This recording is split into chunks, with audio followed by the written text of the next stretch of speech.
পারেন না? তোর সাহস হয় কি করে আমাদের সাথে এরকম উঁচু গলায় কথা বলার? না ম্যাম, আমি উঁচু গলায় কথা বলছি না।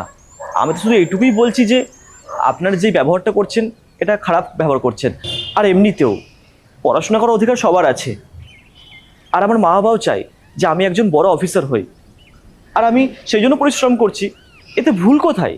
সেই তোকে দেখে না বোঝাই যাচ্ছে তুই কতদূর পড়াশোনা করেছিস। তোর কোনো আইডিয়া আছে যে ইউপিএসসি ক্লিয়ার করার জন্য কতদূর পড়তে হয়? Any idea? আচ্ছা তুই কি জানিস যে আমরা কতদূর পড়াশোনা করেছি? এতটা পড়াশোনা করেছি না যে তোর বংশে কেউ করেছে কিনা সন্দেহ আছে। আচ্ছা তুই কি জানিস যে আমরা হায়ার এডুকেশন কোথায় কমপ্লিট করেছি? ইংল্যান্ড থেকে। উফস, কাকে বলছি? একটা অশিক্ষিত লোক যে এটা জানে কিনা সন্দেহ যে ইংল্যান্ড বলে কোনো দেশও আছে। কারণ তোর তো ওই জগৎটা হচ্ছে বস্তির মধ্যে, তুই জানবি কি হবে, তাই না? আপনি কিন্তু একটু বেশি খারাপ ব্যবহার করছেন এবার। আচ্ছা এখন তুই শেখাবি যে আমরা কি করব কি করব না, কি বলবো না? একটা সেকেন্ড, তোর বাড়ির লোক জানে, মানে তোর বাবা মা জানে যে তুই এইসব করে ফালতু টাইম ওয়েস্ট করছিস? ওটা কি তোর পকেটে? আমি নোটস বানিয়েছি, আপনি দেখবেন? হ্যাঁ দেখি। হ্যাঁ, এই নিন।